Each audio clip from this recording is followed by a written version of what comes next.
E, e Deus esteja me abençoando nesse momento, porque quero até me fazer valer aquilo que o Renan tem falado. Nós é que aprendemos primeiro, né? Antes de estar compartilhando com vocês.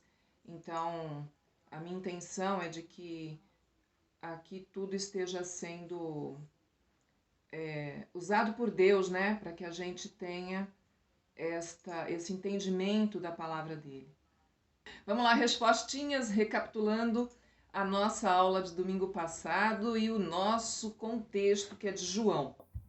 Qual é a resposta a esta pergunta?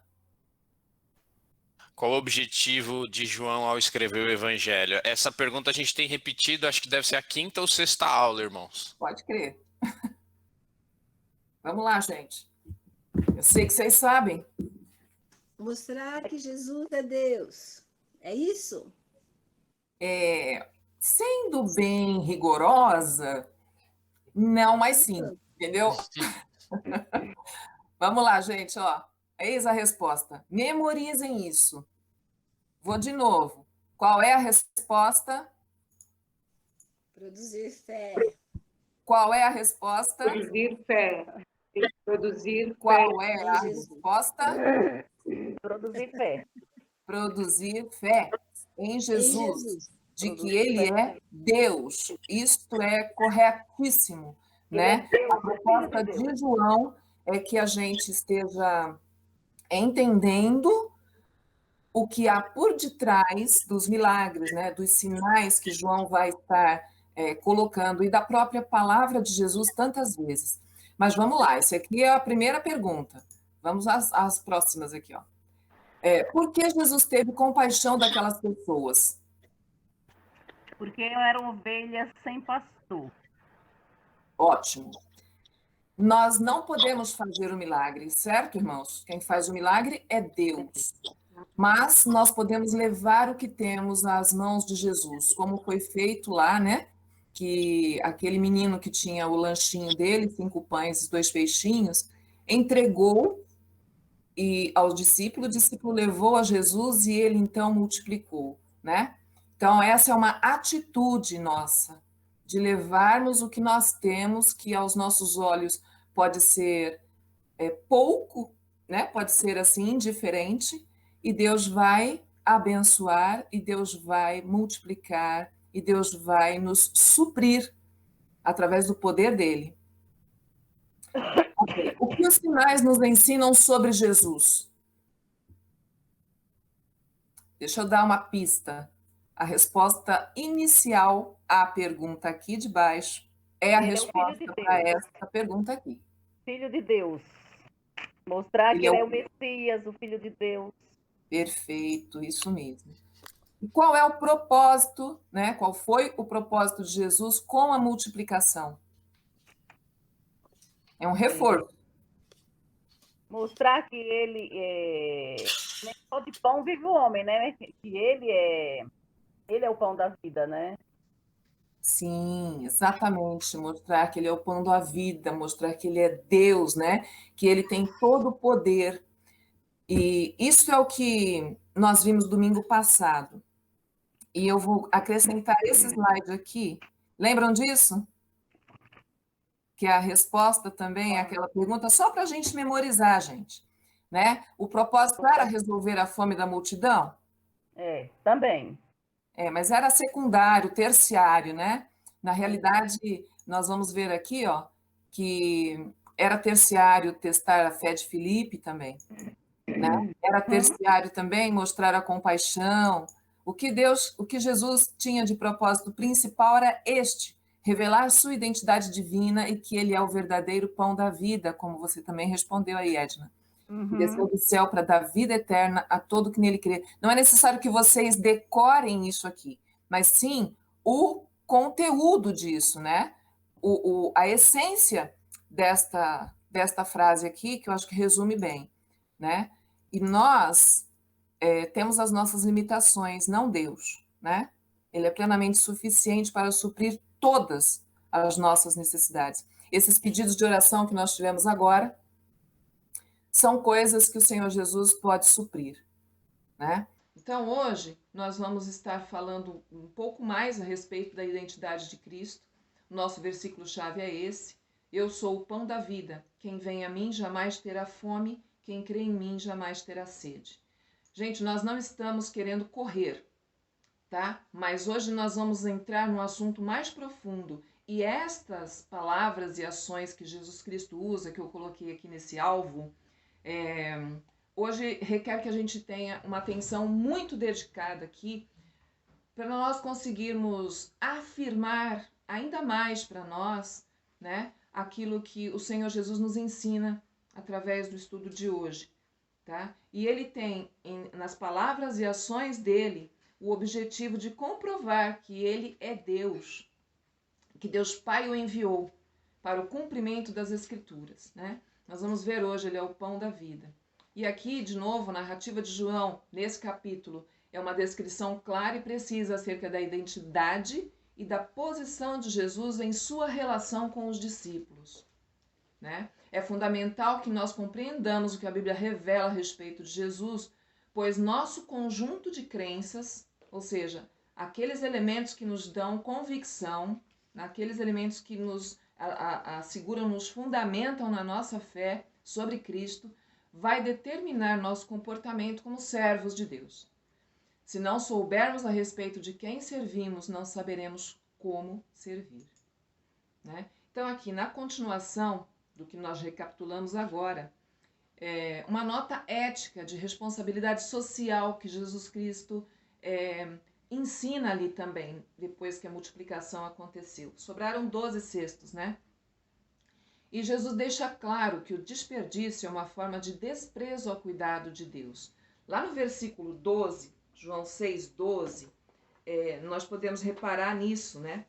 Ele diz assim: depois que todos receberam o suficiente para comer, disse aos seus discípulos: ajuntem os pedaços que sobraram, que nada seja desperdiçado. Então, nós não podemos estar jogando comida fora, né? Antes, aquela multidão estava com fome e desejando migalhas até de alimento. Seria sensato que não desperdiçassem nada diante da fartura, né? Então, por isso que Deus, né, Jesus, mandou que eles recolhessem as sobras.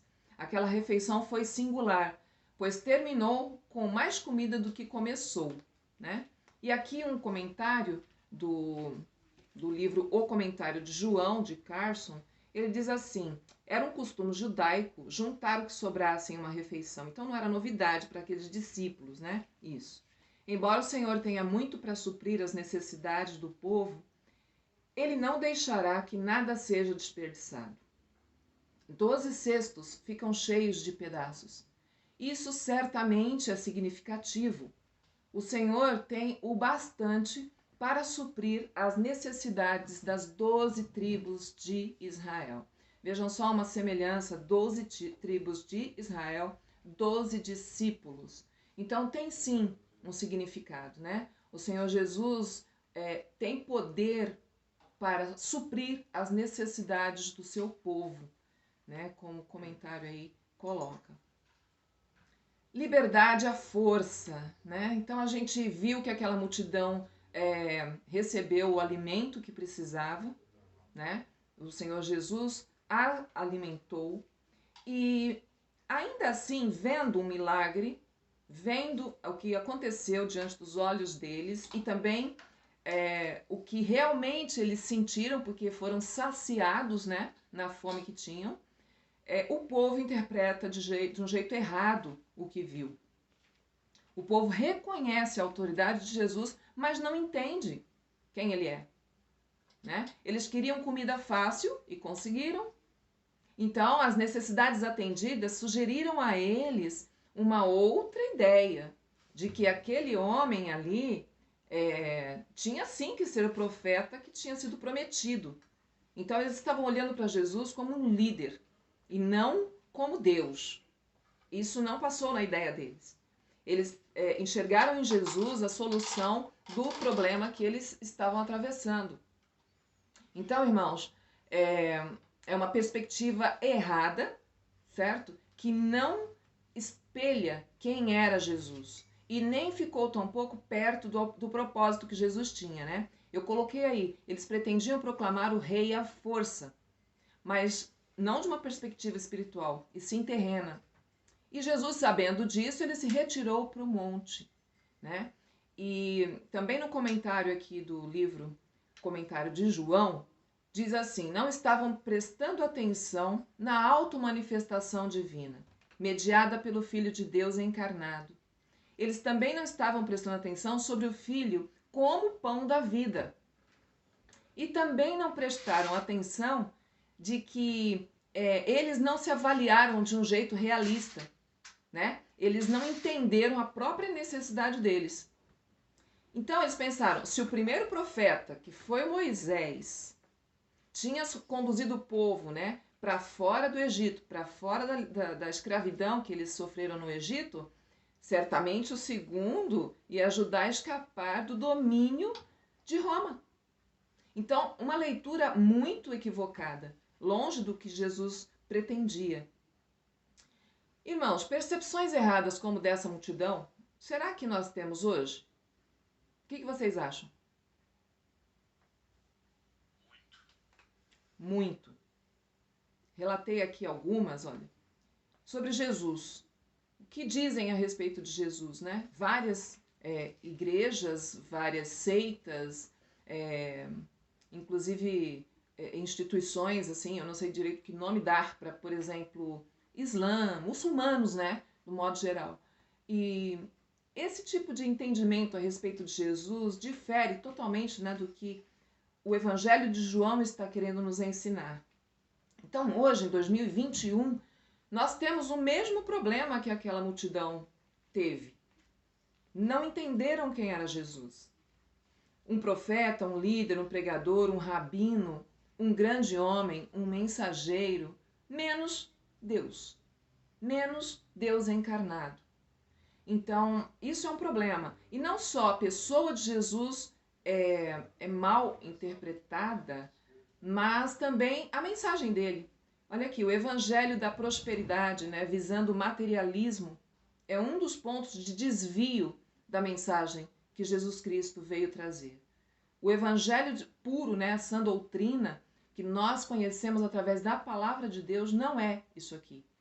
E isto aqui, que nós estamos lendo aqui na tela, é o que está sendo ensinado hoje, né? A mensagem está sendo manipulada, voltada aos valores mundanos. Se eu tenho bens, se eu tenho uma posição social, se eu tenho recursos, é porque então eu estou servindo a Deus. Eu estou sendo abençoado. E isso distancia-se demais daquilo que é a verdade do Evangelho. O Evangelho vai trazer a mensagem de salvação única e exclusivamente através do Senhor Jesus Cristo. Então, isso que eu coloquei aqui é só um exemplo, né, do que está sendo feito hoje em dia com a mensagem do Evangelho. Está sendo desviado do foco. Então, Deus se torna um agente de seguros em quem investimos com expectativas de lucro, né? E isso não é o que nós estamos aprendendo, não é a mensagem da palavra de Deus para nós. Então, agora nós vamos entrar na segunda etapa desse estudo, que vai falar para nós a respeito do que aconteceu com os discípulos depois da multiplicação. Então, aqui é o texto. Ao anoitecer, seus discípulos desceram para o mar, entraram no barco e começaram a travessia para Cafarnaum. Já estava escuro e Jesus ainda não tinha ido até onde eles estavam. Lembra que eu falei que Jesus subiu no monte para orar agora há pouco? Pois é. Soprava um vento forte e as águas estavam agitadas. Depois de terem remado cerca de 5 ou 6 quilômetros, viram Jesus aproximando-se do barco, andando sobre o mar, e ficaram aterrorizados. Mas ele lhes disse: sou eu, não tenham medo. Então se animaram a recebê-lo no barco e logo chegaram à praia para a qual se dirigiam. Esse texto, eu vou tentar aqui mostrar para vocês esse desenho, essa imagem, na verdade. Aqui em cima, olha, é uma visão panorâmica do mar da Galileia. Na verdade, é um lago bem grandão. ele mede aí uns 12 12 por 21, né? 12 de largura por 21 de comprimento. E aqui eu só trouxe, estão vendo o mouse se mexendo? Aqui onde ele está se mexendo é mais ou menos a região onde Jesus estava com os discípulos e aquela multidão, né? Então, nesta área, eles presenciaram um milagre. E Jesus ordenou aos discípulos, né? Ele insistiu com os discípulos para que eles fossem primeiro, pegassem o barco e fossem para Cafarnaum, aqui, ó. Então, eles teriam que sair daqui, dessa parte, e atravessar pelo mar para chegar aqui. E a gente vai ver que essa região aqui do Mar da Galileia tinha, com facilidade, uma mudança de clima, vai dizer, muito fácil, porque aqui são montanhas e aqui são montanhas.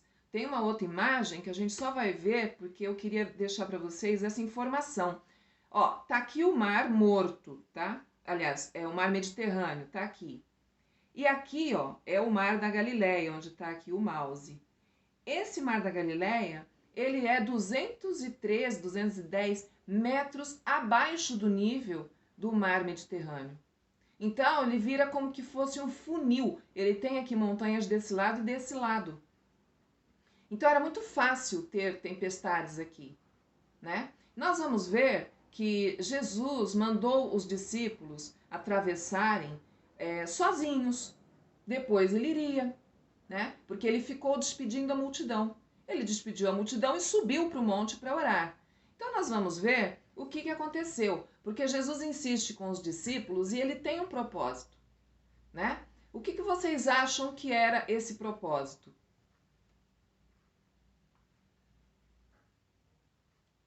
Marcos 6, 45 e 46, pode ser aberto. Como eu estou aqui com ele, vai ficar mais fácil, tá? Diz assim: logo em seguida, Jesus insistiu com os discípulos para que entrassem no barco e fossem adiante dele para Betsaida. Betsaida é aqui, ó. Tá vendo? Muito pertinho de Cafarnaum. Tá vendo? Aqui onde Filipe morava, né? Então, Betsaida e Cafarnaum eram muito perto. E Jesus diz para que os discípulos peguem o barco e, né, comecem a viagem. Ao anoitecer, o barco já estava no mar, no meio do mar, e Jesus se achava sozinho em terra. Ele viu os discípulos remando com dificuldade, porque o vento soprava contra eles. Alta madrugada, Jesus dirigiu-se a eles andando sobre o mar. E estava já a ponto de passar por eles. Quando viram andando sobre o mar, pensaram que fosse um fantasma. Então gritaram, pois todos o tinham visto e ficaram aterrorizados. Então, Jesus diz o seguinte, imediatamente: coragem. Então, oi, peraí, calma. Sou eu, não tenham medo. Jesus diz a eles. Por que vocês acham que Jesus mandou os discípulos antes? Vocês, para isso, pensem que havia uma situação ali com aquela multidão. A multidão tinha entendido errado, certo? O que Jesus fez. E a respeito dele próprio. Então, Jesus vê essa situação, ele sabe, conhece o que tem no nosso coração, né? E da mesma maneira no coração daquela multidão. Então, Jesus, gente, se preocupa com isso e manda os discípulos na frente. Primeiro, por duas razões, tá? A primeira, livrá-los de terem uma visão distorcida da sua missão. Porque eles não estavam preparados para enfrentar aquilo que a multidão queria forçosamente fazer com Jesus. Proclamar ele um rei político, um líder deles. Então, diante disso, Jesus manda os discípulos embora para que eles não presenciem algum tipo de reação daquela multidão. E ele fica e despede a multidão sozinho, certo? A outra razão dele ter mandado os discípulos antes é porque ele foi ao monte interceder por eles na hora da prova. Prova que eles, discípulos, iriam passar logo ali naquele mar. Então aquela viagem tinha um propósito, né? Então, da Marcos 6,48 que eu li, o Senhor sempre nos vê quando a tempestade nos atinge. O texto diz que Jesus viu, de lá do monte, Jesus viu o que os discípulos estavam enfrentando. Um vento forte e remando com dificuldade para conseguir chegar, tentar chegar onde Jesus havia dito para eles irem. Então eles estavam obedecendo, mas estavam passando por uma situação complicada, né? Jesus estava preocupado também com a falta de entendimento deles sobre sua identidade e também com a falta de compaixão deles com a multidão. Lembram que eles tinham dado como sugestão o quê? Olha, despede a multidão, porque não tem como alimentá-la, né? Então, esse tipo de atitude dos discípulos foi também verificada por Jesus, né? Esse aqui é um comentário do livro João, As Glórias do Filho de Deus, do pastor Hernandes. Algumas informações interessantes a respeito dessa situação. Jesus não estava com eles, o horário era inapropriado para a travessia, e enquanto eles navegavam, formou-se a tempestade, colocando eles em risco de morte. Versículo 18, né, que eu li. Eles esperavam Jesus chegar e foi uma espera difícil, né, porque eles estavam sozinhos, estavam no escuro, no meio da tempestade, com perigo de naufrágio. Agora pensa que muitos dali, daqueles discípulos, eram pescadores, né? Eram pessoas acostumadas no mar. Não era novidade para eles. Já pensou eles naufragarem? Né? Gente tão estudada, tão conhecida daquela função exercida no mar, né? Então eles experimentavam ali naquele instante angústia, tormento, risco de morrer, medo, tudo isso. Então, como crer, gente, no meio de situações críticas? E como lidar com a sensação de que Deus não está ali, né? Isso nos acontece, sim ou não? Acontece. Então, eu gosto de pensar que Jesus está presente todos os dias. Então, sempre que eu passo por situações difíceis, eu falo, não, Jesus está presente, Jesus está comigo. Mesmo que eu não veja, mesmo que eu, né, às vezes as coisas sejam difíceis. Quando meu marido ficou doente, né, que eu fiquei muito tempo, assim, o que me confortava era saber que Jesus estava presente. O que me dava força, o que conduzia a minha vida naqueles momentos, porque eu tive que fechar o meu salão, virou um reboliço na minha vida, né? E eu gostava de pensar que Jesus estava presente. Eu lembrava sempre daquela passagem que diz, eis que estou convosco todos os dias até a consumação dos séculos. Exatamente. Então essa palavra vinha na minha mente. Sim. E sabe quem trazia nessa palavra? O Espírito Santo confirma conosco. Mas nós temos uma tendência, né, irmãos, a ter um comportamento de checar, do tipo assim, Senhor, e aí, o Senhor não vai fazer alguma coisa, né? Isso é muito típico. E nós precisamos ajustar esse tipo de pensamento que nos ocorre quando as coisas são mais difíceis do que a gente estava imaginando. Quero ressaltar aqui um detalhe, hein? Os discípulos estavam obedecendo o que Jesus Cristo mandou. Então parece um pouco contraditório. Jesus mandou, sabendo que eles iam passar por aquele problema? Sim, porque ele está querendo tratar com os discípulos exatamente a dificuldade deles para com a identidade de Jesus mesmo. E Jesus tem os seus meios, né, de tratar conosco. Então, gente, é algo muito real isso. Quando eu também adoeci, eu passei por isso aí. Eu tive gente que falou pra mim que assim, não é nada. Pode ficar tranquilo, isso vai dar negativo. E não deu não, deu positivo mesmo. E o positivo significou 2 anos de tratamento, sabe? Significou cirurgia, significou internação, significou não ter cabelos, sabe? Significou muita coisa, assim, na pele. Não é algo que a gente imagina. A gente vive, a gente experimenta, assim como os discípulos estavam experimentando uma tempestade, que eles, no recurso deles, né, humano, pescadores, sabiam muito bem como é que era o mar, eles viviam ali, era a região deles, né? Mas eles estavam atravessando uma situação que Eles não conseguiam resolver. Então, nós precisamos ter esta realidade na nossa frente, nos nossos olhos, de que nós estamos sujeitos a tempestades, mas nós não estamos sozinhos, sabe? A sensação de se sentir de lado, né? Como se Jesus não estivesse nos vendo, ela é uma sensação falsa. E se nós dermos espaço, pode ser usada pelo nosso inimigo para derrubar a nossa convicção. Entende? Então, muitas vezes vemos que os nossos recursos e o que nós sabemos não adiantam nada para nos tirar de problemas. E parece que Jesus está longe e indiferente. Essa frase aqui do livro do pastor Hernandes, eu fiz questão de colocar. Veja isso, a diferença entre um salvo e o ímpio não é o que acontece a ambos, mas é o fundamento sobre o qual cada um constrói a sua vida. Eu achei fantástica essa frase, porque é exatamente isso, né? Quando a Bíblia nos ensina a respeito da casa, né, construída na rocha e a casa construída na areia, os mesmos ventos batem. Os ventos que batem numa pessoa que não crê são os mesmos ventos que batem nas pessoas que creem. Agora, os que não creem, eles têm uma reação, e aqueles que creem, devemos ter outra. Eu já nos incluo agora, né? Nós devemos ter outra. E esse acontecimento aqui dos discípulos nos mostra muito bem isso. Então, nós podemos esperar pela providência de Jesus hoje? Sim, com toda certeza. Agora, a gente observa que Filipe e André não consideraram isso, né?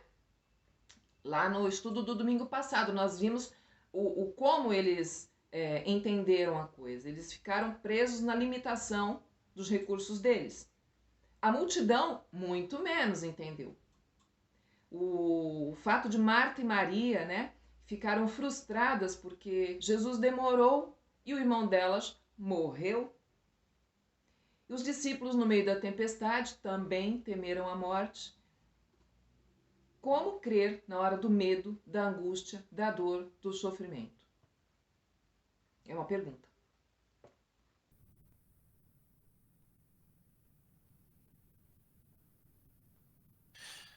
Posso comentar? Claro.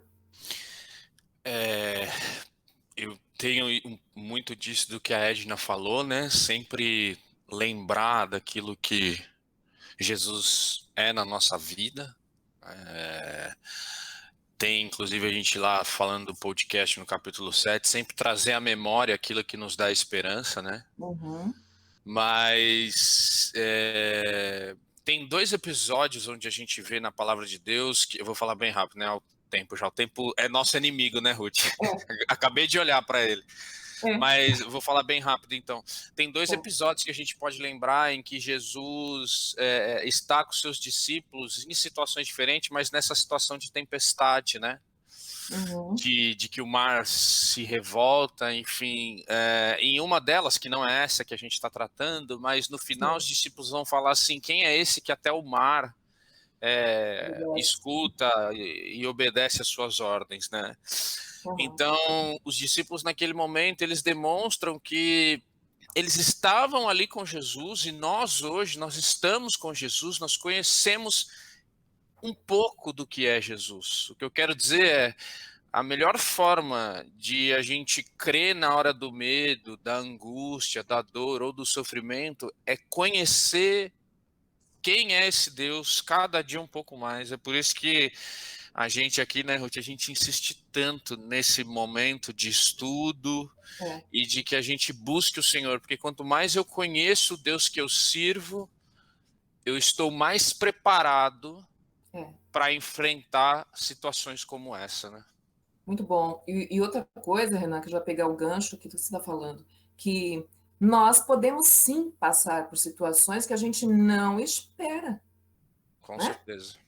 E nessa, é válido também lembrar de que se nós estamos passando, é sob permissão de Deus, é permissão de Deus, e a intenção dele é para nos aperfeiçoar, é para melhorar. Eu vou dizer para vocês com toda certeza, sabe? Eu não teria a experiência que eu tive com Deus se eu não tivesse passado por aquele problema de saúde. Para quem não sabe, eu tive um CA de mama. Entende? Então, aquilo tudo que aconteceu, todo o processo, eu tive que passar pelo processo, como qualquer pessoa passa, né? Mas, gente, eu fui experimentando de Deus algo que, se eu não tivesse tido aquela situação, eu não experimentaria. Então, Deus tem um propósito. Na hora, não deve ser gostoso mesmo. Não deve, não. Não é gostoso. O problema não é gostoso. Não é agradável, né? Se você tiver que escolher, você não vai escolher um problema. Você vai escolher uma situação mais tranquila, mais amigável, mais confortável. Só que, como diz um ditado, né? Bons marujos não se faz com mar calmo. Então nós precisamos tantas vezes passar por algumas situações, mas que a gente saiba quem é o Deus que nós temos, que prometeu sim, como a Edna disse, estar conosco quantos dias, gente?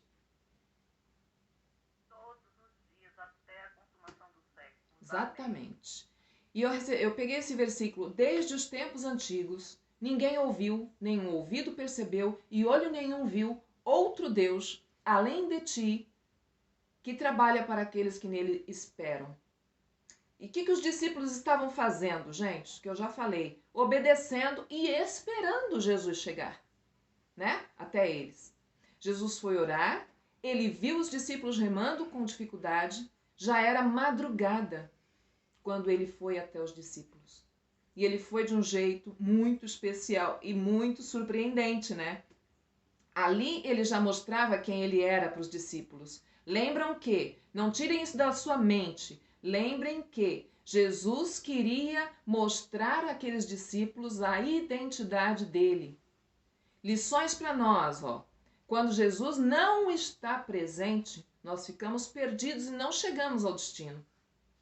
As tempestades se agigantam e as trevas e o medo dominam sobre nós.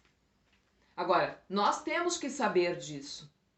Que Jesus sabe onde nós estamos e o que nós estamos passando. Sabe que, por exemplo, Flávio, o seu problema de vendas está acontecendo. Sabe do problema de saúde do esposo da Edna, né? Da Denise. Ele conhece. Quando a gente ora a Deus, não é para informar a Ele o que está acontecendo, né? É para depositar nos pés dele os nossos pedidos, o nosso clamor, confiando nele. Não é avisar a Ele o que está acontecendo. Oi? É para termos comunhão com Ele. Isso. Porque Ele sabe. E isso mesmo, Ele sabe. E Ele deseja que a gente vá a Ele, certo? Então, assim, é algo que nós temos que nos lembrar, né? Jesus sempre vem ao nosso encontro na hora da tempestade. E Ele vem ao nosso encontro na hora que os nossos recursos acabam. Para a gente entender muito bem de que quem está executando aquela bênção final, a direção daquele problema, enfim, é Ele, né? Então a gente tenta com os nossos recursos, lembra que eu falei no começo, levar até Jesus aquilo que nós temos. Porque Ele vai fazer o milagre. É dele que vai partir as condições, né? Os discípulos remaram por horas. Quando eles saíram de lá daquela margem, era assim, umas 6 horas da tarde, 5 e pouco, era finzinho, estava começando a anoitecer, o texto fala, né? E já era entre 3 e 6 horas da manhã. E eles continuavam, veja onde? No meio do mar, no centro dos problemas, no lugar mais fundo e perigoso que havia. O Mar da Galileia, na parte mais funda dele, tem 48 metros de profundidade. Então, os nossos recursos não bastam diante das provações. Nós precisamos de Jesus na nossa vida, né? Então, gente, Jesus é Senhor e olha lá o que ele fala para os discípulos. Ele aparece andando sobre as ondas, acalma os discípulos quando diz: sou eu, não tenham medo. Não é um fantasma, né, como eles pensaram. E ele entra no barco e acalma a tempestade e eles seguem para a praia. A identidade de Cristo como Deus é reafirmada à medida que ele prova a sua autoridade, até mesmo sobre a natureza. Jesus vem ao nosso encontro e todas as ondas que nos ameaçam estão literalmente debaixo dos pés de Jesus. Amém, irmãos? Amém. Amém. Amém. E ele faz da própria tempestade caminho para chegar até nós. Deus não vem quando nós desejamos, ele vem quando nós necessitamos. E aqui eu quero lembrar de que, por exemplo, Jesus livrou Daniel da cova dos leões, gente? Sim ou não? Só isso. Sim. Não. Não. Deus não livrou Daniel da cova dos leões. Ele livrou Daniel na cova dos leões. Percebem? É no problema, gente. É na hora que a coisa está acontecendo. Nós precisamos enxergar isso, sabe? Ver após as cortinas, ver, enxergar. O Senhor tem a providência para nós na hora que nós necessitamos. Como a gente não gosta de passar por problemas, né? Como naturalmente ninguém gosta, a nossa tendência é de achar assim, não, agora Deus vai resolver isso daqui antes que, né? Mas não foi assim com Daniel, não foi assim com os amigos, né? Lá na fornalha. Por acaso Deus evitou que eles fossem jogados na fornalha? Não evitou. Mas Deus livrou eles na fornalha. Isso é lição para nós, né? Eu creio que nós entendemos perfeitamente isso. Então, somente na presença de Cristo nós desfrutamos de abundante base de confiança, de calma e de sossego. Mas isso pertence exclusivamente aos discípulos de Cristo. Em que se baseia esta calma? Você e eu, nós podemos desfrutar dela hoje? Estimo que a nossa resposta seja sim, né? Agora eu quero destacar aqui... Oi? Jesus dá paz, porque Jesus, ele dá paz que excede todo entendimento. Exatamente. Mesmo diante das situações difíceis, mesmo diante do medo, mesmo diante das doenças, nesse tempo de pandemia, né? A gente tem sentido a paz de Jesus. Exatamente, Edna. Recebe tudo isso, entendeu? Exatamente. E a gente precisa, assim, anotar isso na nossa mente, no nosso coração, sabe? Entendam esse anotar, né? Porque é importante que a gente identifique isso, a gente enxergue isso e a gente agradeça por isso, né? Porque na realidade é bênção que o Senhor está nos dando. Da mesma maneira como não podemos desperdiçar aquilo que sobra na alimentação, nós não podemos desperdiçar as oportunidades de enxergar a ação de Deus. E literalmente nós estamos experimentando Jesus sobre as ondas do Covid. É ou não é? Então, gente, lá naquele momento dos discípulos, Jesus vem por sobre as ondas e ele diz assim, sou eu. Opa, não tenham medo. Por que a primeira palavra de Jesus não foi ao vento e nem ao mar, e sim aos discípulos?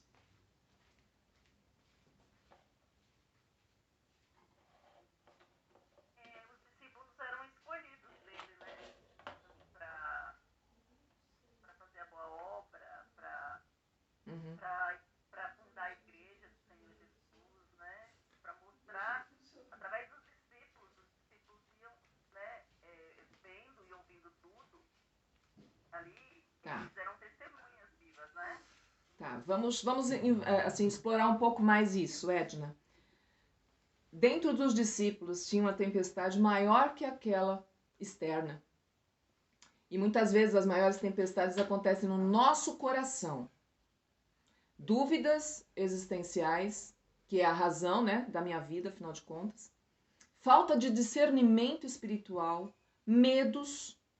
Sou eu, não tenham medo. Jesus usa o único antídoto contra o medo deles, a sua presença. Então, por que Jesus tratou com os discípulos primeiro?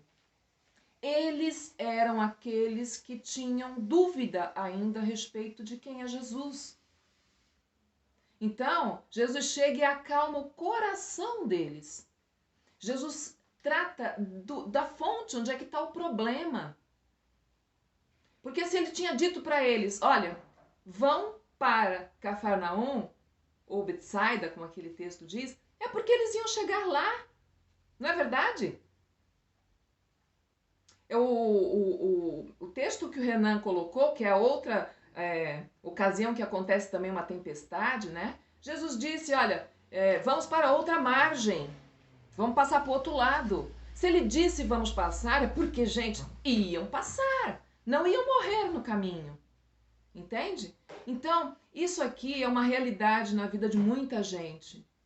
Sabe? Eu não estou diminuindo a razão de problemas, a tensão que nós sofremos tantas vezes. Acontece que nós precisamos focar nisso. A presença de Jesus precisa espantar o nosso medo, precisa deletar o nosso medo, né?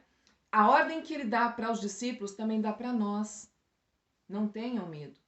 Outra coisa, eu sou. O judeu sabia que no Antigo Testamento, por várias vezes, Deus havia se reportado ao povo como eu sou. E João aqui dá foco para essa identificação que Jesus faz sobre si mesmo. Várias vezes João faz isso, né? O foco para isso. Ele se auto-revelando. Aí tem 2 textos que vocês podem verificar depois. E a gente poderia considerar, inclusive, que era um sinal verbal da identidade dele como Deus, né? Eu sou, porque referindo-se ao Antigo Testamento, linkando com o Antigo Testamento, eles iriam entender que se tratava de Deus. Alguém está com o microfone aberto, por gentileza, fecha aí. No Velho Testamento, Deus revelado, eu sou o que eu sou. Isso mesmo. Jesus falou, em vez de falar que eu sou o que eu sou o pão da vida, eu sou a luz. Isso. Eu sou a água. Então Deus chama cada um de. Cada um tem um significado. Exatamente. Então, assim, para os judeus, isso era uma associação fácil, né? Tá certinho, Flávio, o que você falou, né? Mas mesmo assim eles não entenderam, não, né? Não entenderam. Não só os discípulos ficaram um pouco assim, como também os judeus não entenderam a mensagem. Aqui, Flávio, o que você estava falando. Para a mulher samaritana, a identidade de Jesus ficou clara, mas ele disse a ela que ele era a água viva. Né? Aí o texto, se você conhecesse o dom de Deus e quem lhe está pedindo água, você lhe teria pedido e ele lhe teria dado água viva. E agora no 6, no capítulo 6, ele se identifica como pão da vida, né? Para a multidão, inclusive. Mesmo sendo repreendida por estar numa motivação errada, né? A multidão continua sem entender quem era Jesus e a sua missão. E eles perguntaram, o que precisamos fazer para realizar as obras que Deus requer? E a resposta de Jesus foi bastante simples. Crer naquele que ele enviou, né? E nós teremos que parar aqui, irmãos. Eu confesso que, olha, nós íamos entrar nesse texto e teríamos vários ainda slides, mas nós vamos ter que parar, são 10 horas. E domingo que vem a gente vai continuar, vou até interromper aqui meu compartilhamento. Pronto. Nós vamos ter que parar, né, Renan? Nosso tempo realmente é um caso sério. Eu tinha muita coisa ainda para passar, gente. Mas, gente, eu espero que o Senhor esteja completando, né, o que nós vimos hoje. Eu penso ser de enorme importância essa nossa postura de fé, de coração, diante de Deus, na hora que a gente tem os nossos problemas, né? E é para isso nossa classe, é para isso o estudo da IBD. Fala, Renan. Não vou atrapalhar não por causa do tempo. Só vamos tirar outro print aí. Entrou mais gente, se o Diego puder abrir, a Cris entrou. Oi, Cris, você tá bem? Pegaram um pedaço da lição aí, ótimo. Oi, tudo bem? Vamos tirar mais um print aí e encerrar o Diogão. Então vamos. Irmão Diogo. Então vamos lá, tá 1, 2, 3 e já, hein? O sorriso. Beleza. Vai. Mas Legal, Renan. e só pontuar a questão de recapitular, Flávio, obrigado mais uma vez pela ideia, pela sugestão, mas a gente tem percebido o quanto é importante essa recapitulação, exatamente porque assim, a gente até brinca, né? A gente tem feito a mesma pergunta há 5 aulas e a gente ainda não tem unidade, alguns irmãos já pegaram, olha só o que eu estou dizendo, mas a gente ainda não tem unidade de resposta. Né? Então, concordo com você, concordo. Então, assim, é importante a gente que todos, no mínimo, saibam o mínimo que é, por exemplo, por que João escreveu esse evangelho. Então, a gente é melhor, às vezes, perder, né? Que na verdade é investir um pouco mais de tempo nisso, para que a gente grave no nosso coração e na nossa mente. Enfim, é mais isso, né? Mas não vou falar mais porque é por causa do tempo. É verdade, o tempo infelizmente nos pega, né? Não dá tempo para a gente, o tempo não dá tempo para a gente. Mas ok, gente, eu penso que o Senhor sabe, né? Como nós lidamos com as coisas. Então, que a palavra dele esteja sendo assim um reforço para a nossa fé hoje.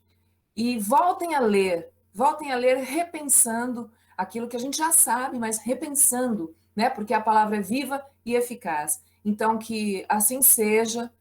Vamos nos conversando durante a semana, vamos orando por aquelas pessoas que nós já falamos aqui no começo, né? Se você não anotou, a gente põe lá também no grupo, para nós estarmos ligados nesses assuntos durante a semana. Né? E experimentar exatamente isso que os discípulos experimentaram, né? Que o Senhor nos dê o sossego, a calma, né? Diante dos problemas. E lembrar dessa frase, sou eu, não tenham medo, que ele disse aos discípulos e diz para nós, né? Então, eu vou pedir, deixa eu escolher aqui alguém, irmão Diogo, o irmão pode fazer a oração de despedida nossa aqui? Se não puder, tudo bem, porque a gente sabe que você tem um bebê aí, né? Então, gente, eu tô com bastante musiquinha aqui, de bebezinha, isso vai ficar muito bom, não. Não liga para isso, não. Aqui, mas vamos lá. Vamos lá. Obrigada. Jesus, obrigado, lado maravilhoso. Continue inspirando e motivando todos os líderes da tua igreja. Que o Senhor derrame até o amor, a sabedoria, a inspiração, para que possamos seguir na tua obra, Pai. Muito além do nosso entendimento. Que o Senhor derrame o entendimento espiritual em nosso ser. É isso que pedimos e agradecemos. Em nome do Pai, do Filho e do Espírito Santo de Deus. Amém. Amém. Desculpa, gente, tá difícil. Não, sem desculpa, tio. Fica tranquilo. É muito bom ouvir a pequenininha aí. Fica tranquilo. Tá orando junto, tá aprendendo junto aí. Que linda aí, ó. Beijinho, neném. Muito gente, bom domingo, viu? Que Deus abençoe. São 10h07. E vamos lá para o culto, que Deus esteja nos abençoando. Olha, atenção, porque pelo que eu vi, o culto, a mensagem, vai ter parte do que nós vimos hoje, tá? Então vamos nos alimentar mais um pouco, tá bom? Bom domingo para vocês, fiquem em paz. Bom domingo. Deus abençoe. Bom domingo, irmãos, Deus abençoe. Bom domingo, Deus abençoe. Amém. Que linda, que linda. Pode aparecer o seu pequeno, viu, Renan? Depois eu trago ele aí. Tá bom. Um beijão, gente. Beijo também. Deus abençoe você todos. Amém. Amém. Amém. Tchau. Tchau.